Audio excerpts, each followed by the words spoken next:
Science कहता है कि चांद पर पानी है, चांद पर मिट्टी है, चांद में गड्ढे हैं। अलग अलग धर्मों ने चांद को अपनी अलग अलग नजर से देखा। शायरी में तो चांद पर न जाने कितना कुछ कहा गया, लिखा गया। चांद पर बने गीत बहुत पॉपुलर भी हुए। लेकिन दुनिया में चांद तक पहुंचने की होड़ मची क्यों है? आखिर दुनिया चांद से क्या हासिल करना चाहती है?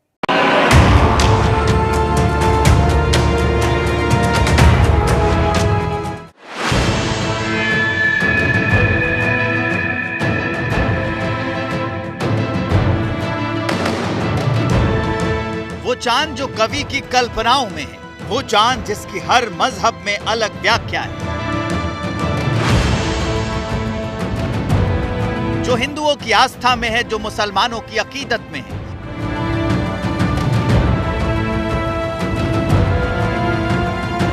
जो दुनिया भर के विज्ञान वीरों की प्रयोगशाला में है। वो चांद जहां दाखिल होने के लिए सीधे धरती से 3 लाख किलोमीटर लंबी सीढ़ी बनाने पर हाई प्रोफाइल वैश्विक माथापच्ची चल रही है,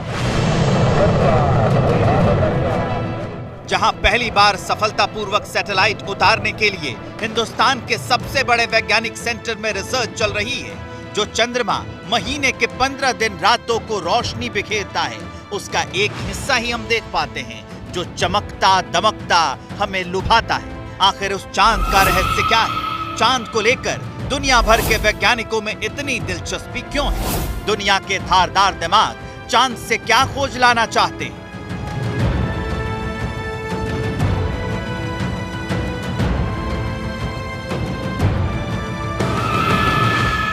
जुलाई 1969 ये वो तारीख है जब पहली बार किसी इंसान के कदम पड़े थे चांद पर। बहुत बड़ा तिलिस्म टूटा था उस रोज जब नील आर्मस्ट्रांग ने 3,84,400 किलोमीटर दूर किसी दूसरे ग्रह पर चहलकदमी की थी।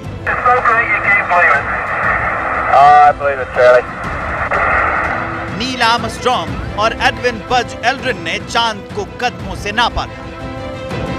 नील आर्मस्ट्रांग 2 घंटे 32 मिनट तक चंद्रमा की सतह पर रहे। इस दौरान उन्होंने चंद्रमा को बहुत ही करीब से देखा। उनके साथ एल्ड्रिन ने भी वहां पर 15 मिनट का समय बिताया।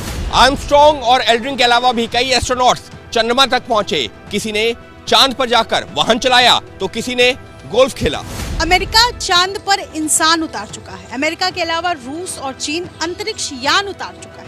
लेकिन इसके बावजूद चांद के बहुत सारे रहस्य अनसुलझे रह गए।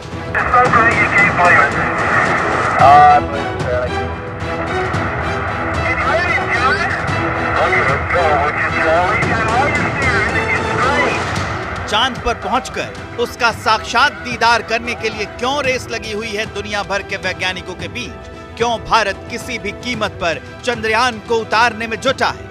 ये आपको विस्तार से बताएंगे, मगर उससे पहले जान लीजिए कि चांद की उस रहस्यमयी दुनिया को समझने, जानने और देखने में अब तक कब और क्या-क्या सफलता मिली। 12 सितंबर 1959 को यूएसएसआर ने लूना 2 लॉन्च किया और चंद्रमा की सतह पर पहुंचने वाला पहला अंतरिक्ष यान बना। 21 दिसंबर 1968 को अमेरिकी अंतरिक्ष यान अपोलो 8 चंद्रमा तक पहुंचने, उसकी परिक्रमा करने और सफलतापूर्वक पृथ्वी पर लौटने वाला पहला मानव चालित अंतरिक्ष यान बन गया। 20 जुलाई 1969 को पहली बार इंसान को लेकर कोई अंतरिक्ष यान चंद्रमा पर उतरा था। तब पहली दफा किसी रहस्य से पर्दा उठा था। उसके बाद कौन-कौन तीसरी दुनिया तक पहुंचा वो भी जान लीजिए।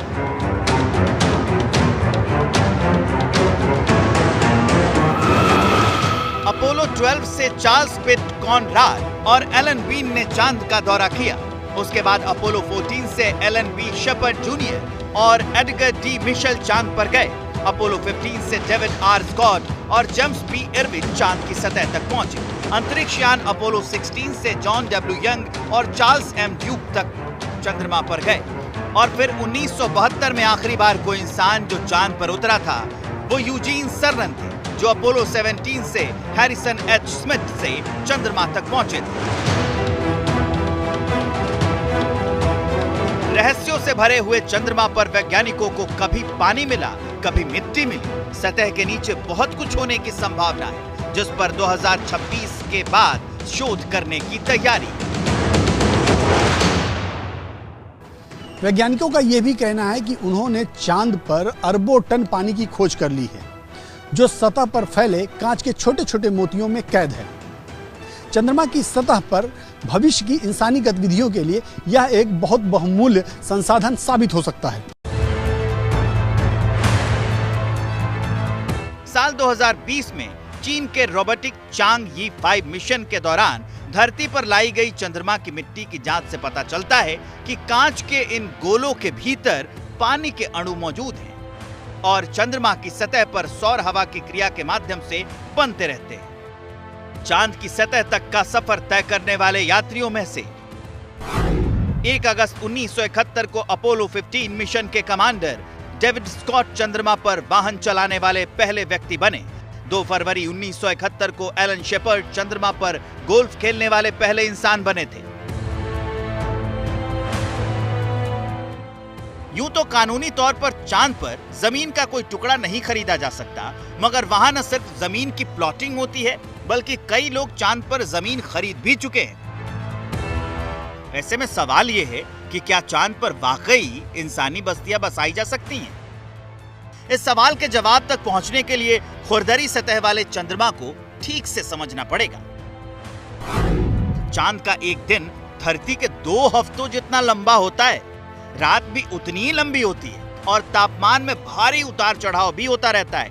दिन में पारा 127 डिग्री सेल्सियस के आसपास होता है तो रात का तापमान 0 से 183 डिग्री सेल्सियस नीचे तक पहुंच जाता है। एक तरफ ये परेशानी है तो दूसरी तरफ चंद्रमा पर पृथ्वी की तरह वायुमंडल नहीं है। पृथ्वी की तरह हवा और बारिश जैसा कुछ नहीं होता है। हीलियम, नियॉन और आर्गन गैसों के चलते वायुमंडल काफी हल्का है। औसत गुरुत्वाकर्षण धरती के मुकाबले 6 गुना कम तो है, लेकिन पहाड़ों, घाटियों और चंद्रमा की आंतरिक बनावट के चलते ये भी हर जगह एक जैसा नहीं है। चुनौतियां इतनी ही नहीं हैं। अमूमन शांत रहने वाले चांद की सतह पर सूर्योदय और सूर्यास्त के समय धूल का गुबार उठता है और ये यहाँ पर इंसानी बस्तियों की उम्मीदों पर काले बादल जैसा है। लेकिन हमारा साइंस इन्हीं मुश्किल हालातों में से राह निकालने की कोशिशों में जुटा हुआ है। लेकिन सिर्फ इंसानी बस्तियों के लिए रास्ता तलाशना भर ही मकसद नहीं है। दुनिया भर के वैज्ञानिक चांद को एक प्लेटफॉर्म की तरह इस्तेमाल करना चाहते हैं। इससे क्या फायदा होगा उसे समझिए जरा। जिस तरह से चंद्रमा का निर्माण और विकास हुआ, उसे समझने से पृथ्वी के साथ साथ सौर मंडल के इतिहास को समझने में मदद मिलेगी। चंद्रमा सबसे निकटतम खगोलीय पिंड है जिसके जरिए अंतरिक्ष के खोज का प्रयास किया जा सकता है। चंद्रमा पर पहुंचकर वहां से दूसरे ग्रहों तक के लिए अंतरिक्ष यान भेजने में मदद मिलेगी। यानी भविष्य के अंतरिक्ष के रास्ते का द्वार चंद्रमा ही होगा। आने वाले वक्त में चांद सिर्फ एक पड़ाव होगा, ठहराव नहीं। यही वजह है कि चंद्रमा तक पहुंचने की होड़ लगी हुई है। चंद्रमा तक अपना अड्डा जमाने के लिए सारे देश लगे हुए हैं। हिंदुस्तान भी चंद्रयान 3 के जरिए नई लकीर खींचने की तैयारी में है। जैसे ही घड़ी का काटा दोपहर 2:30 पे आए, बबीता जी का दिल सास बहू साजिश के लिए मचल जाए। और ये है इनकी बहू, पूरे दिन ऑफिस की टेंशन हो जाए गॉन जब ये करें अपना फेवरेट शो फ्री टाइम पे।